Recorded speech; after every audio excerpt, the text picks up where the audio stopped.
자, 지금까지 아, 우리 그 디지털 인풋 아웃풋, 아날로그 인풋 아웃풋 여러 가지 사례들을 쭉 해왔어요. 어, 한번 중간에 좀 정리를 한번 하고 가야 될 것 같아가지고 이 지금 어, 영상을 만들고 있는데 한번 정리를 한번 해봅시다.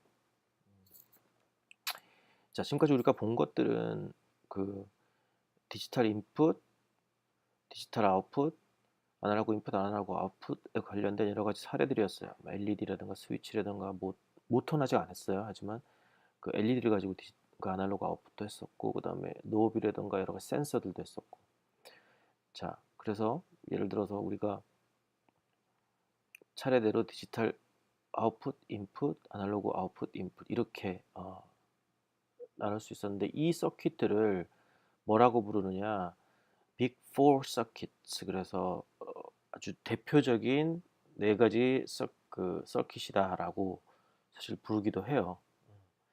자, 이것들을 좀 한번 우리 총정리를 한번 해보려고 하는데, 첫 번째 그 디지털 아웃풋, 디지털 인풋, 아날로그 아웃풋, 아날로그 인풋의 그 공통점과 차이점들을 주로 차이점들이겠죠. 한번 보려고 하는데, 우선 우리 셋업에서 디지털 아웃풋, 디지털 인풋은 핀 모두 괄호로 해가지고 셋업을 해줬었어요.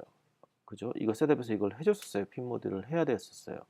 하지만 아날로그 아웃풋, 아날로그 인풋은 셋업을 하지 않아도 된다. 그 이유는 뭐냐면 아날로그 아웃풋은 디지털 핀에, 아날로그 인풋은 아날로그 핀에 서로 이렇게 나눠져서 역할이 분담되어 있기 때문에 굳이 셋업을 안 해도 어딘지 알 수 있다. 하지만 디지털 인풋 아웃풋은 핀을 공유하고 있기 때문에 얘가 디지털 인풋인지 아웃풋인지를 선언을 해줘야 된다. 뭐 이렇게 생각하면 쉬울 것 같아요. 그리고 루프에서는 디지털 아웃풋 같은 경우에는 디지털 라이트 해서 핀에다가 하이로 이렇게 줬었고, 디지털 인풋 같은 경우에서는 디지털 리드 해서 핀명을 써주면 그다음 그걸 변수에다 저장해서 활용했죠. 그래서 아날로그 아웃풋은 아날로그 라이트 해서 핀 핀명에다가 값을 줬고, 아날로그 인풋은 아날로그 리드 해서 그거 핀명에서 아날로그 리드 해서 그것을 변수 넣고 이렇게 활용했었습니다. 네, 알 거고, 그래서 활용되는 값들은 디지털 아웃풋 값은 하이, 로우, 인티저로 1, 0 값이었고, 디지털 인풋은 마찬가지로 받는 값이 하이, 로우, 1 아니면 0 인티저 값이었어요.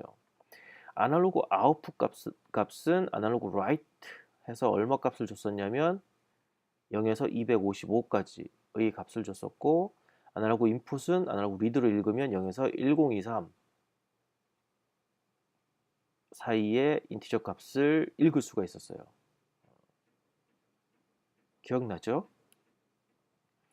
자, 어떤 핀을 알두이노에서 썼느냐? 디지털 아웃풋은 0에서 13번까지의 디지털 핀을 썼었고, 디지털 인풋은 마찬가지로 0에서 13까지 디지털 핀을 서로 공유해서 썼다라는 거죠. 이것 때문에 위에 핀 모드 선언을 해줘야 되는 상황이다.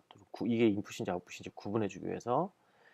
그 다음에 아날로그 아웃풋은 우리 PWM 핀이라는 라고 한 3, 5, 6, 9, 10, 11 해서 여섯 개의 아날로그 아웃풋 핀이 있었고, 아날로그 인풋 핀은 0에서 5번까지 따로 아날로그 인풋 핀이 할당돼 있었다. 기억나죠?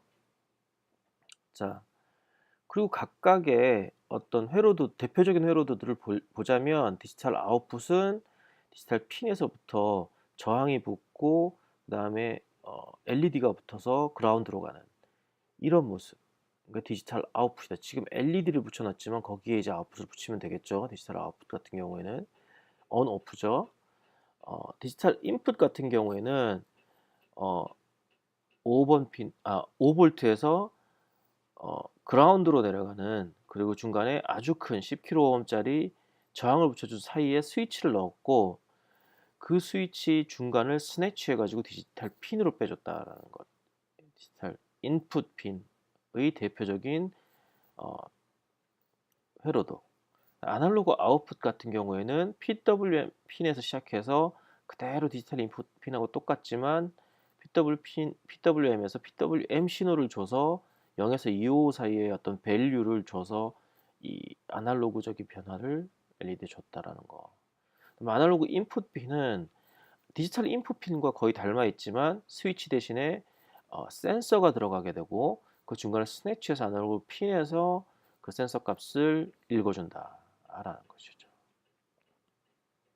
자, 이렇게 해서 중간 정리를 한번 해봤어요.